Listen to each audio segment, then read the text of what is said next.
Aloha. Good afternoon. My name is Jürgen Steinmetz. I'm calling. I'm sorry. Let's try that again. Sorry.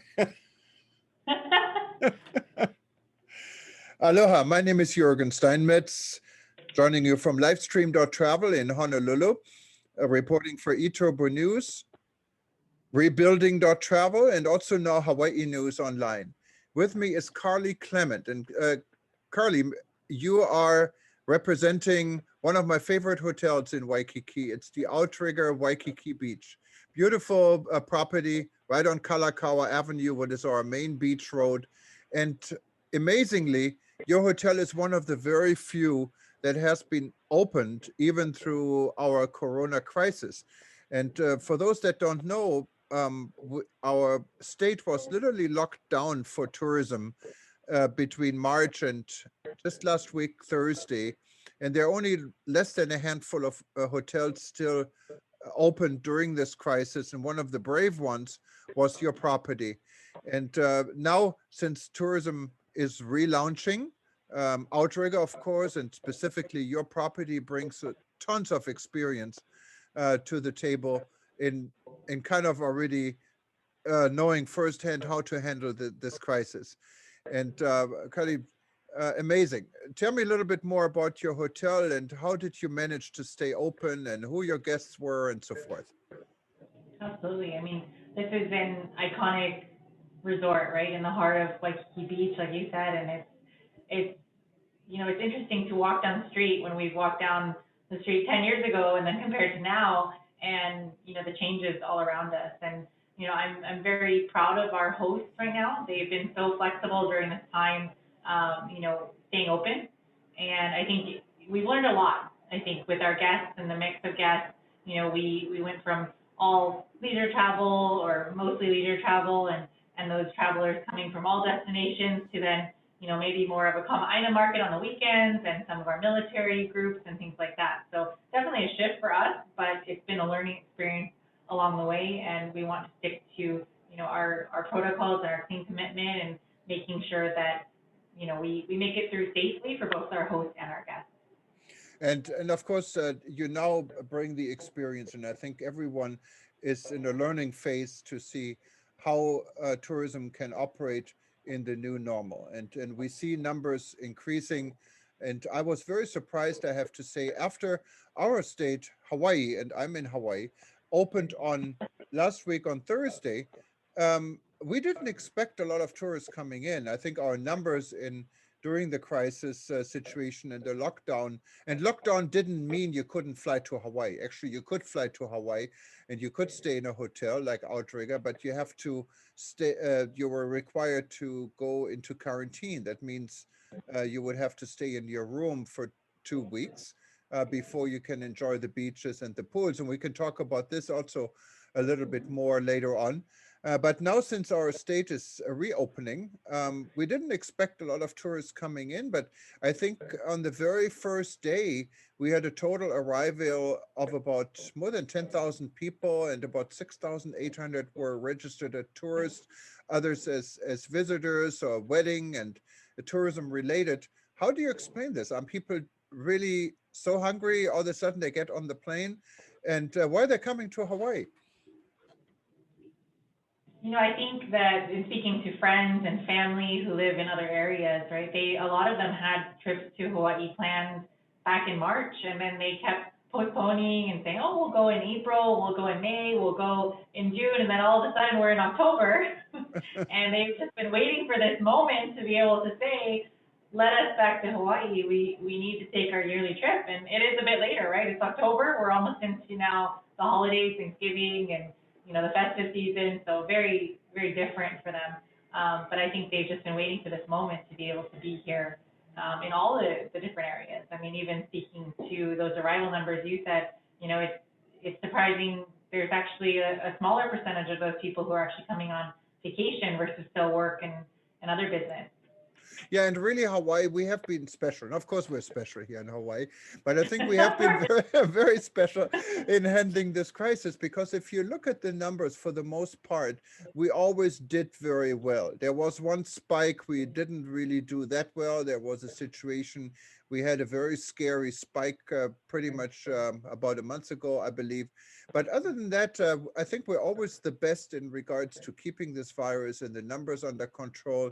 And thanks to Governor Ige and also Mayor Caldwell and the mayors on the other islands, CDC, and everyone working in this industry, we really sacrificed a lot, and we sacrificed our main industry. And in Hawaii, I always said, even if you're not employed in the travel and tourism industry, you're part of this industry. Because we all rely so much on tourism. It is the main industry. It's no longer agriculture. Military is important, but it's really the travel and tourism industry we want. So to tell tourists not to come to Hawaii is literally almost committing suicide for us. And we don't want this, because something is missing. I can tell you, when I walk through Waikiki during the time, and I live very close, I can walk to everywhere in Waikiki from where I live.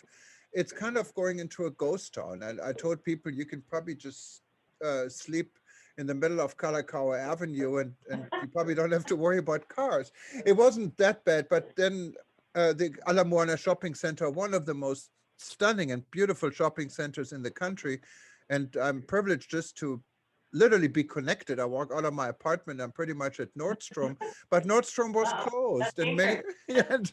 and many places were closed here. And it's so sad. It almost brings tears to your eyes to do this. And we want tourists to come back, but are tourists safe coming back? What do you think? I think that's a great question. I mean, if I think it's human nature, right? Is we always say, is someone safe, right? Is this safe? And I think that we have to have the trust, like you said, just like, our local economy, we do depend on this. And but I think there's a fine line. I talk to my friends on other islands, and there is a fear. Absolutely, none of us want to get, catch coronavirus. None of us want to become, infected with it. And I think that's a real fear for some people. There's many, underlying factors for some. But I think that when we say, is it safe, we need to trust that we give the right information to our travelers, right, and to each other, and also that we're, open and honest. Like, I think, we were in a store, a grocery store the other day, and there was a woman that, wasn't wearing her mask, and you could see people, around her, like, oh my gosh, this person's not wearing their mask, right? And people yelling at that person. Well, finally, we said, oh, ma'am, do you realize you're not wearing your mask? Just, person to person. We don't work at the store or anything. And she's like, oh my gosh, I didn't even realize. I'm just on autopilot going through the store. And she said, yeah, I absolutely have my mask. And she put it on. So I think when we say, is it safe, right? I know that we have to rely on each other to actually get that message across to everybody.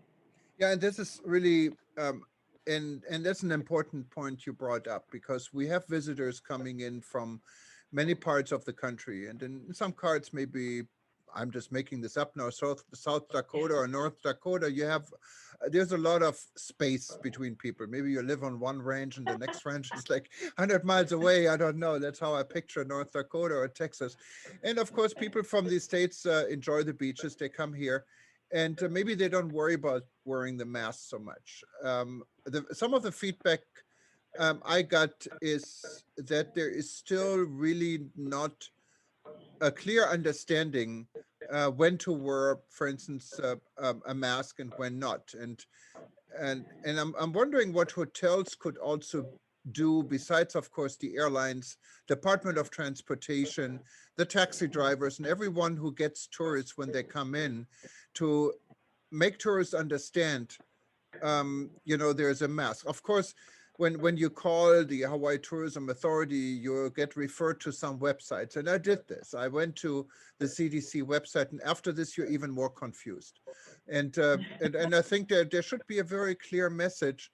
And I'm wondering what the industry is doing, and specifically Outrigger now as a leader in the industry, having lived through this crisis, to let tourists know um, not only what the rules are here, but what is important for us residents, also, and for other visitors to be safe and wearing masks and social distancing, washing hands, and all of this is of course part of it.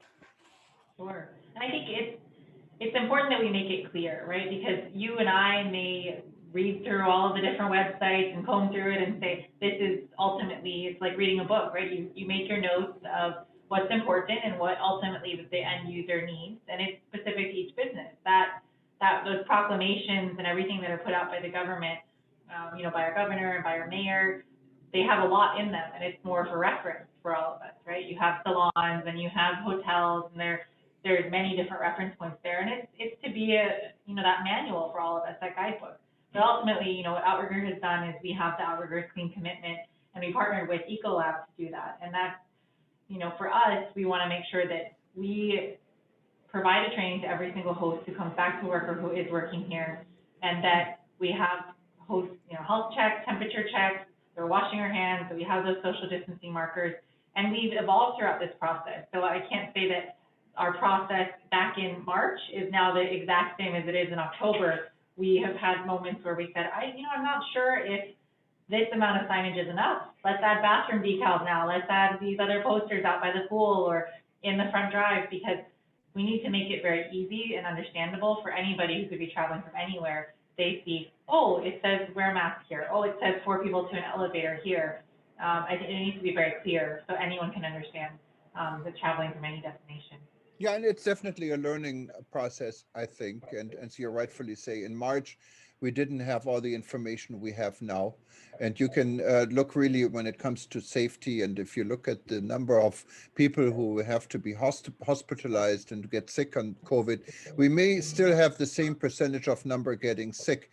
But hospitals, and I'm thankful here in Hawaii, are not overburdened. We have plenty of capacity, and so we learn. I mean, there's more ways of treating people, and it's a process. So that's, I think, also why our leadership now said, okay, we're now ready to welcome tourists back, even though numbers may still be scary, and there are.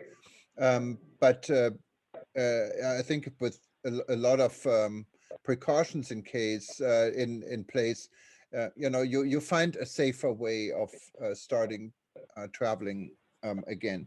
Now, when it came through the time when you were open and everyone else was closed, and you still had tourists coming in, and I understand some of the tourists may be military members, there may be construction workers and other people who come to Hawaii for various reasons, but you had a few tourists coming in. Now these tourists were required to stay in a room for 2 weeks. So even with a beautiful ocean view, and your properties are ocean front, so it's probably very refreshing. Instead of looking into another skyscraper in New York, you're looking out to our white blue Pacific Ocean, and that's good. I understand, especially if you have a balcony, it's even better. And I think a lot of your hotels have great balconies. You. Uh, You know but, very well.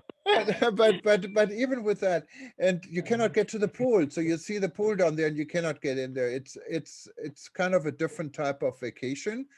And did most of the people who did come in, did they stay here maybe for longer than the 2 weeks? And perhaps now we're talking about working vacations, so where people actually work from home or from a hotel, and they stay months. Like Barbados, we featured this a few weeks ago, that Barbados is now actively promoting work vacation, and they extended the time people can stay in Barbados without visa requirements. And we don't have the problem here for our domestic visitors because we're part of the United States. You can stay as long as you want. But is this something what people did, or people just really just came for a few days just to stay in a hotel room and see the ocean? No, we had some, travelers that were coming here as essential workers. So there's absolutely that group of people that did come. But also those who are coming here for their vacation or to maybe work from home, that absolutely happened. So, I mean, you can imagine if, I'm from Seattle originally, if I was still in Seattle and maybe the weather was turning and it's becoming fall, if I could be in, even with my lanai doors open and an ocean breeze and then still working on my computer or something like that, I would absolutely love to be in Honolulu or be, especially beachfront. And I think that's, where Outrigger Waikiki really saw, those guests enjoying that. and being able to eat, the local cuisine and get it delivered here from our different partners.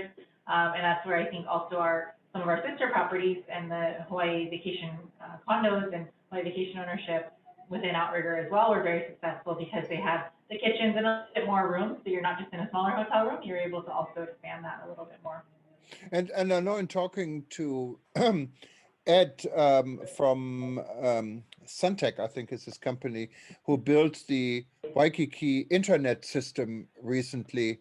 When we talked to him just last week, I believe it was, he said how great this is because when anywhere in Waikiki you have fairly good Wi-Fi access now, and of course that may not be enough for business people to really actively work on the computer. Like if I look at myself, as long as I have a computer and Zoom, I'm okay. I can work from anywhere.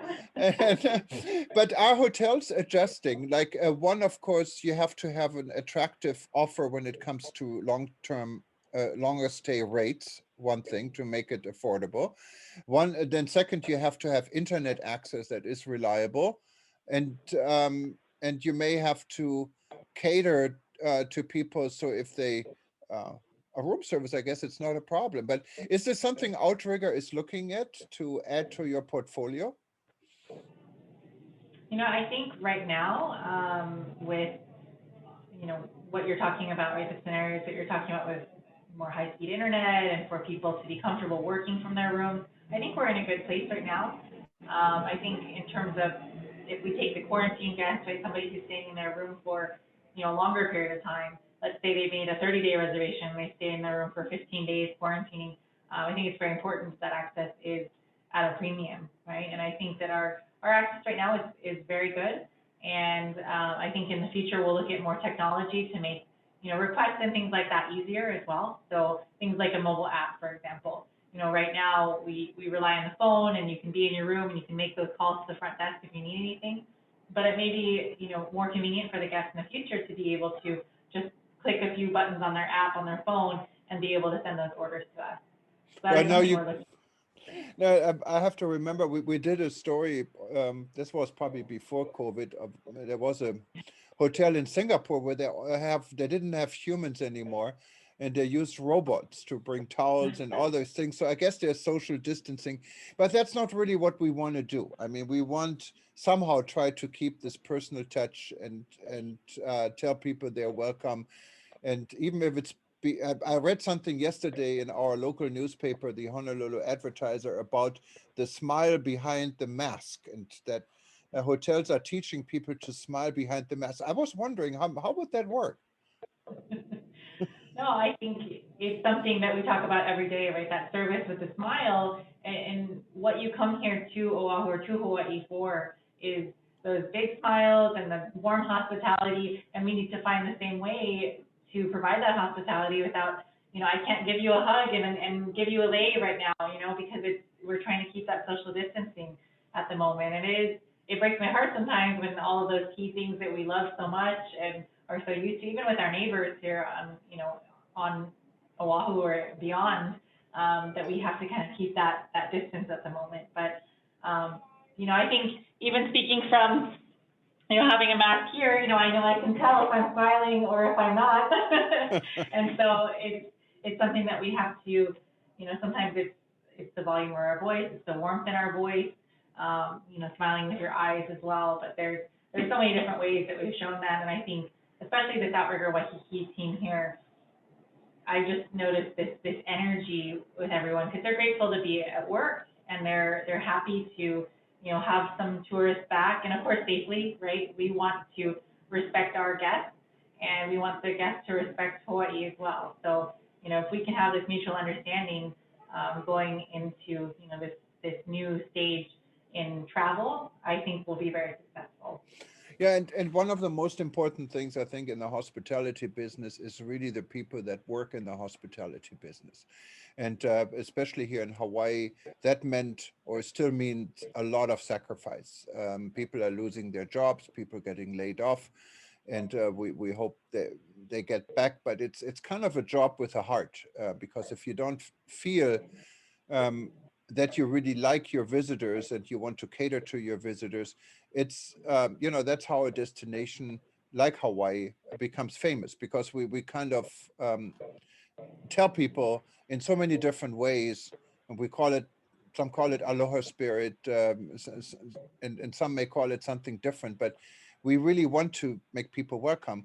Now, when you look at Outrigger, for example, or you don't have to, I don't know if you don't want to mention a number, but in general, so many people got laid off. Do you think the people that got laid off going to be rehired for the same jobs when business, and now business is coming back clearly, or are we going to see an exodus of people leaving the state, going to other cities on the mainland, or how do you see this? Do you think the business coming back the same way it was, slowly?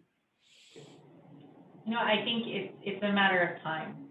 So being close to so many other individuals in Honolulu and beyond, I've had conversations with people in the United States and various states, that people who are, even beyond that. And I think there's many who have lost their jobs during this time. I think specifically on Oahu, I have seen many people decide that they want to go back home, wherever that may be. So some are going back to California or back to Las Vegas, or places like that, to be with family during this time, because they feel like that's the most important. And I would agree. I think that occupancy will take some time to ramp up.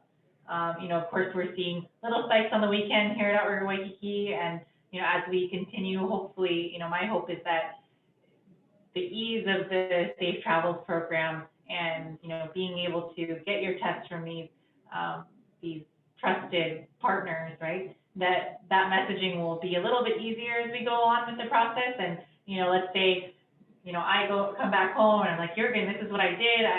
It was actually very easy. Then you may book a trip to Hawaii as well, but it may take that time to be able to really let those first adventurous travelers, take that first step, and then we go from there. I think for the host, hopefully that goes hand in hand, that, as we continue to be able to welcome back more and more travelers, we can bring back more of our hosts, and a lot of them are on furlough right now. And, some, it's fantastic because they're able to spend that true time with their families and be able to appreciate Hawaii for what it, the beauty of what it is, right?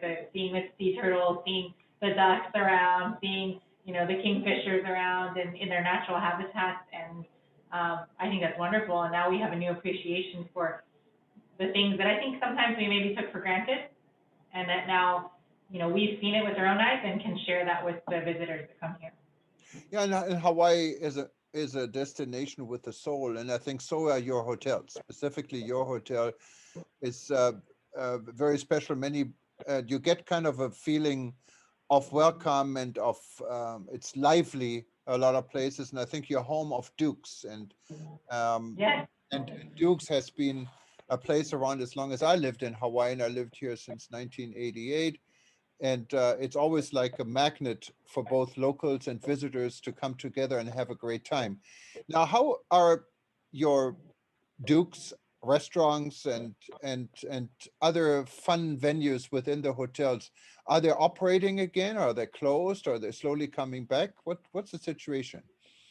They're slowly coming back. It's so exciting. I was just talking to our vice president for retail leasing, Barbara Campbell, and she, has seen many of our retail partners throughout the years. And, we were just talking about how Outrigger Waikiki is slowly building, back up to kind of where we were before, right? And all of these shops are slowly opening with their safe protocol, and it's very exciting. So that's on the retail end. And we also have, the catamaran, modified catamaran in the very front that's been sailing throughout this time. I know at 25% capacity, but it's still an adventure. And then those guests come off the beach and come right into Dukes, which, I really have to give credit for, Dylan and Kali'i and, our partners with both Dukes and Hula Grill. And they've been, very energetic during this time and flexible as well, just like our staff. And we work hand in hand together to say, okay, this is what's next, and get to adapt. For example, our breakfast buffet is now going to be open 7 days a week, and that's something that has always been to go for the past few weeks. And,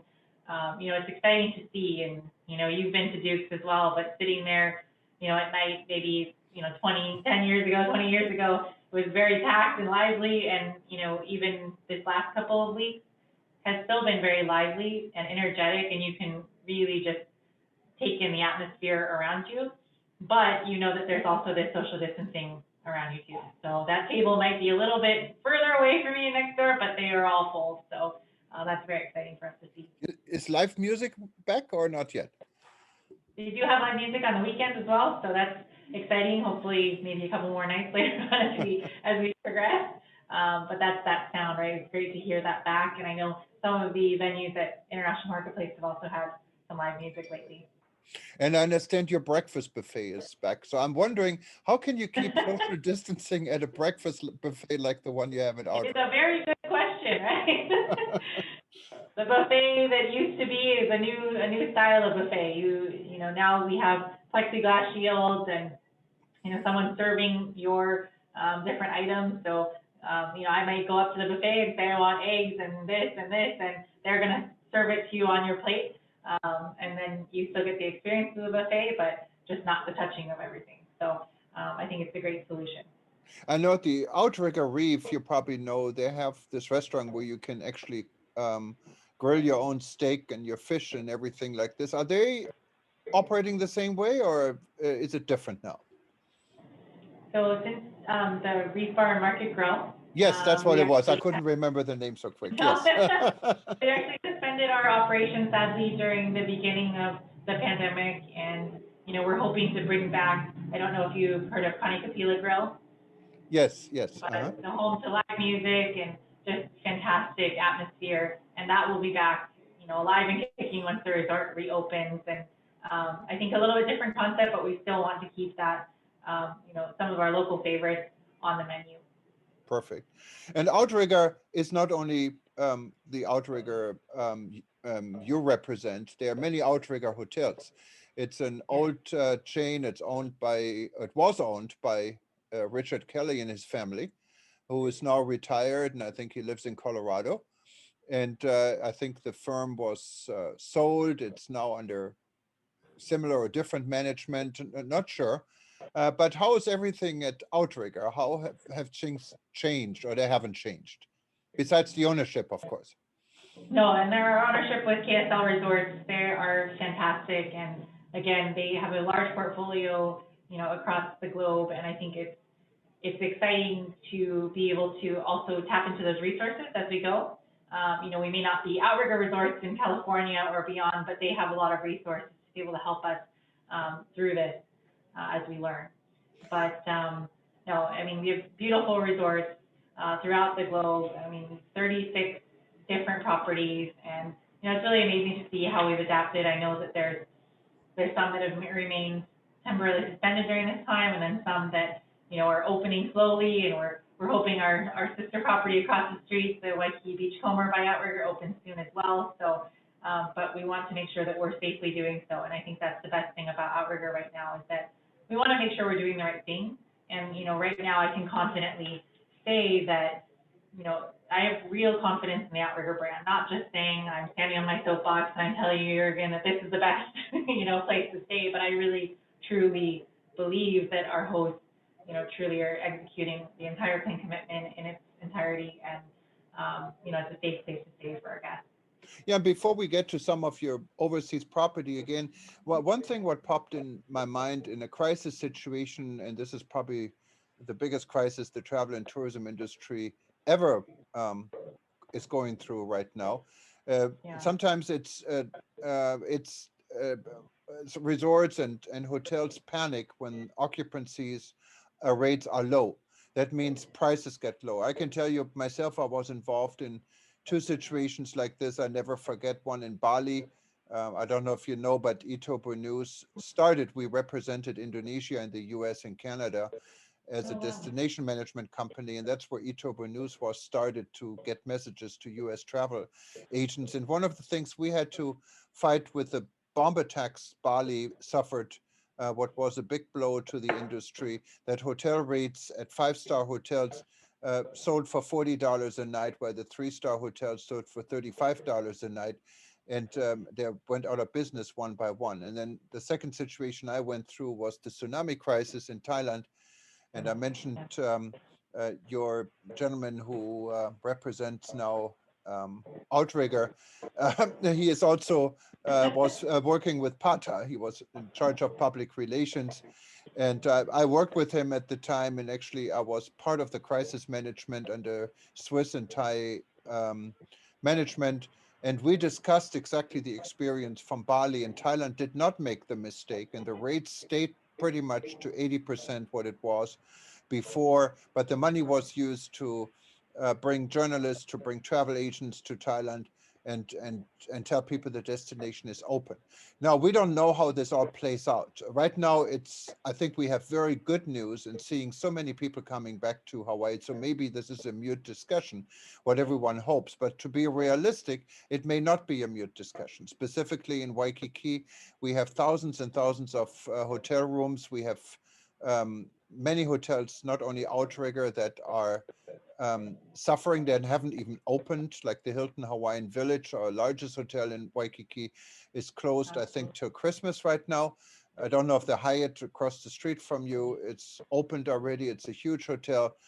So how do you think this plays out with the price structure? Do you think we will be responsible? And of course, for the consumer, it's great to have $40 rooms, but for the industry, Sure. it's it's something what is not sustainable. And then at the end, the consumer has to suffer because the hotel could simply not provide the services, for that kind of money.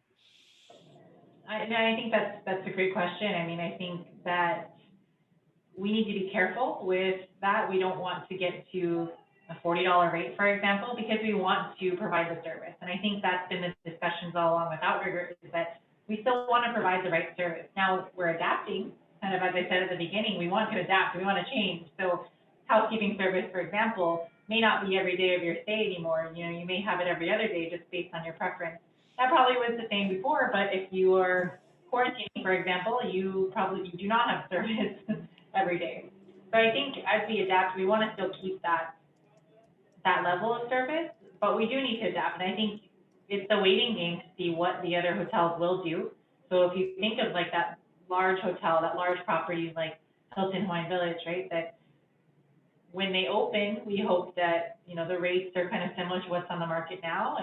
And I think we all have to trust that our sister properties around the area will still maintain those rates. I mean, I think it's not just one hotel brand, it's all, but I think we're being fair so far. I think I've seen definitely a decrease in rate across the market, but I think it's a fair decrease in rate. It's not Yeah, and too extreme quite yet. and it's definitely a great time to travel if you can handle, the question mark Corona, and Hawaii is definitely a destination to consider. What about resort fees? You guys, are you charging resort fees? We are charging resort fees. We Oh, that have has waived changed. many packages. So we are charging resort fees. There are some packages like our Kama'aina package that we are waiving that resort fee, and there's others as well. But we are building up back to the inclusion of those resort fees as well, just to make sure that we're providing what we've included in the fee that they're being charged. So. That's not what I wanted to hear, because I know I know. we But for did it. you, Yurian, because you're Kama'aina, you will not have a resort fee coming No, here it's not today. by me. I live just a few cross street, but we had a story a while ago. What was a really good story? We had more than 1 million openings on it, and Outrigger did not have a resort fee, while everyone else had it. So when you looked at the price structure, Outrigger always was maybe a little bit more, $5-10 more, but then with the resort fees, it was quite a bit less. So we pointed this out in an article. This must have been a year or two ago. So okay, we leave the resort fees alone. I think everyone is getting along there. Now let's go back to let's go to some of your other destinations, and of course Hawaii. You have how many properties before you have in Hawaii? I have to count out of our 36. Let me see. We have 11.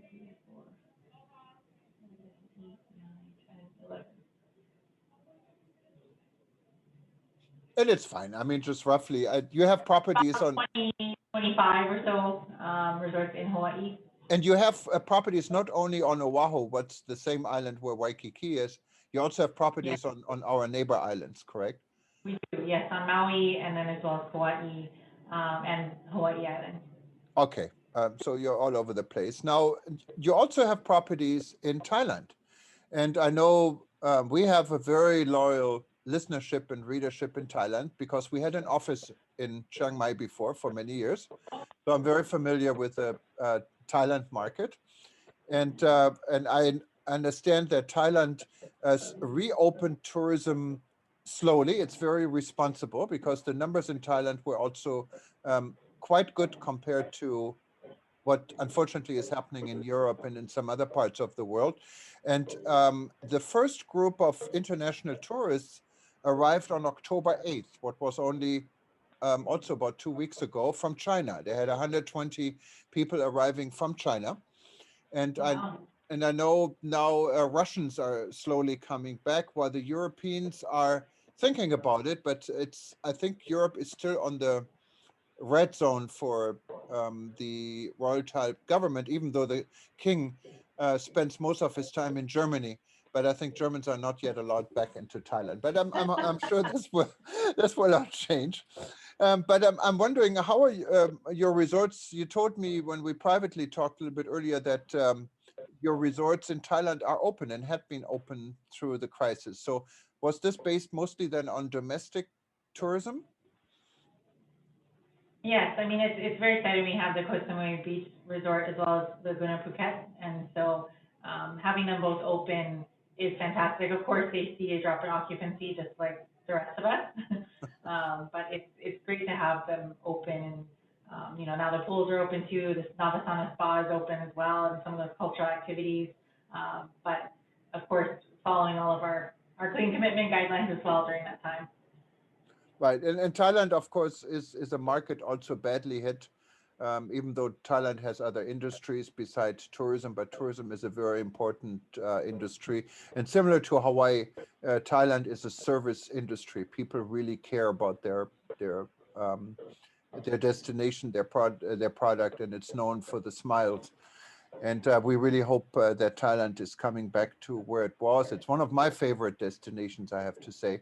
And the time we worked with Thailand directly and had an office there, it was wonderful. So many experiences, and hopefully it'll come back. I can tell you this little story. When in Bangkok, I always stayed at the Dusi Thani Hotel. I know that's not Outrigger, but I had stayed there for, gosh, 30 years almost, and the staff, some of the key staff never changed. We did a story on a gentleman who was the gym instructor, and I know when he started he was a young kid in his 20s, and then the last time I stayed before Dusitani now closed for a long renovation, it was 30 some years later, and he was bold and still very nice, but we're all getting older, and he always remembered my name.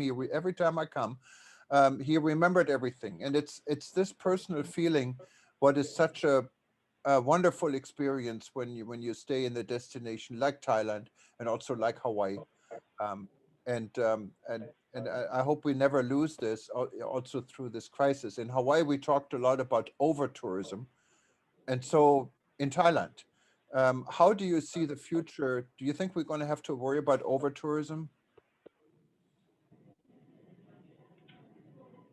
I guess I'd have to defer to my other team on Thailand tourism a bit more.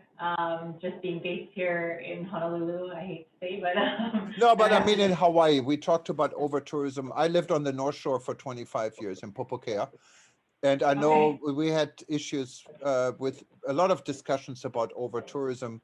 And Mm. I know where I lived when I wanted to go to Haleiwa, what was used to be 10 minutes away, it was an hour away with traffic. Um, and over Well, tourism was a real discussion in Hawaii. Of course, not now. But how do you see this developing in the future? Do you think we'll not have to worry about the subject of over tourism anymore? I think it's difficult right now. I see friends posting and caution, right, as new visitors are introduced to our island. And I hope that there is a level of respect. I think that everyone travels differently now in this post, pandemic or almost post pandemic world. I think hopefully with the occupancy we foresee in, 2021 and kind of ramping up, I could see this still being an issue in the years after that. I think right now, with the levels that we foresee in the future, hopefully not. But I know on some of the outer islands, I do worry about that as well. And just the care and respect on each island. I mean, I think it's still a valid concern for the future for us.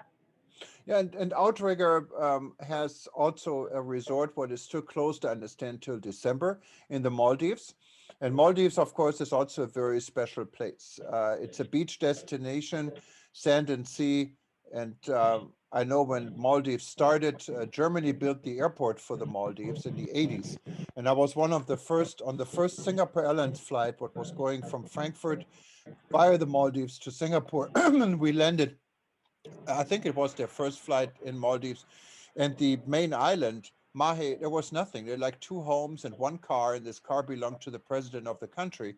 Now it's packed with almost high-rise buildings and a lot of cars, a lot of people on the streets. But then when you leave this main island and you go to the other islands, you have so many different atolls and hundreds and if not thousands of islands. They're just absolutely stunning. And the nice thing is in the Maldives, when you stay in a resort, you have your own island. So you don't have to worry about sharing your space with anyone else because you're just a guest for these resorts. And Outrigger has a resort in the Maldives. It's coming back, I believe, in December. And what do you hear from the Maldives? I don't know if you've visited your resort there, but how do you see Outrigger? Why do you guys branched out to the Maldives? It's so different and so far away. Well, I mean, we are the premier beachfront brand in the world, so that is the premier destination for us. Right now, I hope that, the Maldives is able to reopen, strongly soon. With, like you said, the remote islands, and so securing your seaplane to get over to the islands may be a bit difficult at the moment. But, we hope that things like that and access that is so easy for us here in Honolulu comes back to them very soon. And I think that we're still in discussions just with the ownership there as well, just to make sure that we open safely. Of course, there's different resources, right, than we have in the city right here in Honolulu than there are in the Maldives as well. So we want to make sure that we're doing it safely, aside from our clean commitment, but making sure that we're doing in the best interest of the guests and the host. And there's one more island destination. You have a resort. It's Mauritius. And Mauritius, of course, is a country and part of the Vanilla Islands. Vanilla Islands, everyone who reads us knows we have been involved in quite a bit. I was actually at the table when this organization was started together with Alain Saint-Ange, who is now running for president in the Seychelles, what is not too far from Mauritius, part of the island. And as far as I know, the election are this weekend. So we really hope we're going to have a head of state within our ranks here. And Vanilla Islands is also Réunion, what's a territory of France, and Mayotte and Madagascar, and a whole different world. And there is an Outrigger resort in Mauritius. I understand it's closed, and it's probably closed because Mauritius, similar to Hawaii, kind of beat the virus. Mauritius was literally virus-free, and they didn't have a lot of restrictions, except the country was closed to foreigners. And this for many months, and Mauritius was very forward-looking, but same as in Hawaii, it really, really hurt the tourism industry quite badly. And now Mauritius suffers an incident of pollution, what may actually have an enormous environmental effect on the island. And we hope, this will be under control. I know that France is helping tremendously in getting the situation under control. So is Japan, and see what comes out there. But what's the situation with your resort in Mauritius? When are you planning to reopen? And what is special? I've never been to this resort, so I don't know much about it. And I've never been to Mauritius, even though I have a lot of friends there, and I've been very close to Mauritius. So I don't know too much else about Mauritius, but maybe you have some more Oh, information. I mean, I think right now, the good part is that the resort's been able to keep all of our hosts employed there, during this time, just with the help of the government, of course. Right now, we're looking to maybe open probably beginning of December. Of course, we're just looking at the forecast and seeing when we can truly open that resort. But, the good part is they've been doing lots of projects and improvement projects during this time that, we can see the other skills of our hosts, which is amazing. So things that we never knew that they could accomplish that they're doing right now, and that's something that's very special to us that they really, left their mark on the resort. So, we hope it's a shinier and, ready to open for tourism soon, but we're still gauging right now, probably in the next month or two. Great. And I think Outrigger also has its own reward program. Is I don't know if it's anymore, but do you have a reward program for free for people who choose to stay at Outrigger again and again? So we actually have our Discovery program. So I don't know if you've Okay. heard of the Discovery loyalty program. And so you can actually join for different benefits in the crew, different exclusive experiences with us. So for example, being the VIP guest to a Kanikapila Grill show and being able to see, the artists backstage and things like that. So, kind of like other programs, it has tiers. So you start off as a gold member and then you become platinum and then a black member. And you're also able to gain those benefits and by staying at other properties as well. So as you stay at other properties within the Discovery portfolio, and then you get discounts as well, so on food and beverage and other exclusive discounts based on that program. So it's a little bit bigger. It's not just specific to the Outrigger brand, so that's kind of nice as well, as many of our guests are world travelers. So. Perfect. And one last thing, it's about the meeting and incentive industry. Very important also for Hawaii. We always wanted to be the center of Pacific when it comes to meetings. We have a beautiful convention center, and a lot of the hotel spaces, I assume, including Outrigger, has meeting spaces. How do you do distant meetings, or is this something what is put on the sideline for right now? And how do you see the meeting industry developing in the future? These days, everyone is on Zoom, and even though even IMAX, our good partner Ray Bloom, we've been involved with IMAX from the very first moment, and even these guys now are doing virtual conferences. But how do you see the real meeting business emerging out of COVID? I think it's going to be a very slow ramp up for us. Knowing there's some, resorts that have very large meeting space, and then there's some with very small meeting space. We do, I know that some of our resorts, we have smaller meeting rooms, but with spectacular views. So that may accommodate very well given the current, restrictions on 5 people or less in a gathering, things like that. So most of our meetings, I would definitely say, are more than 5 people. So it may be a bit of a ramp up there. But I know we are putting together, socially distanced floor plans and being able to show the client in the future, because this could be our world for quite some time. So whether they're having their incentive or meeting group in 2021 or 2022, it's something that we want to make sure that they know that we have the same practices with our clean commitment, and that actually translates into our meetings and events as well. So I think that's important that we keep the same sanitation protocols and social distancing and safety into the future, but it'll absolutely affect our events and meetings far into the future, I think. Thank you very much, Carly. This was an interesting conversation. I learned a lot more about Outrigger. Is there a message you wanted to give? You wanted to tell people why? Is there a reason to come back to Hawaii and to enjoy your resort right now? Or is this something you want to say, just take it care of easy right now? Or are you guys ready for visitors? We're absolutely ready with open arms. I think that the energy at the resort and, the warmth from our hosts, we've never been more ready to welcome everyone back. And I think at this very moment in time, you're coming back to Hawaii with refreshed beaches and, the air is clean, the beaches are clean.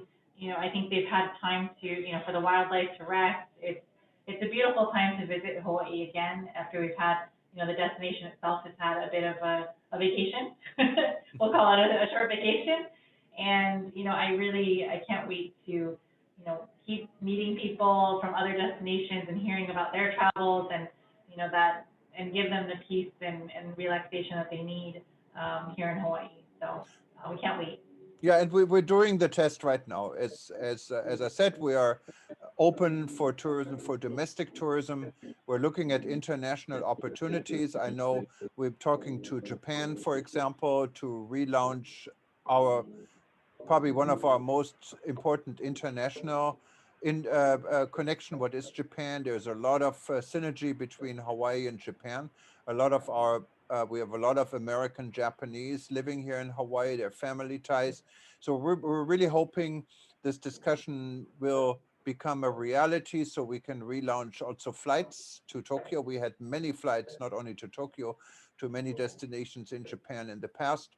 And right now you have to go through San Francisco to get there, and people cannot even go there. I can tell you from um, a gentleman who publishes for many, many years, a publication by the name of Aloha News in Berlin, in Germany.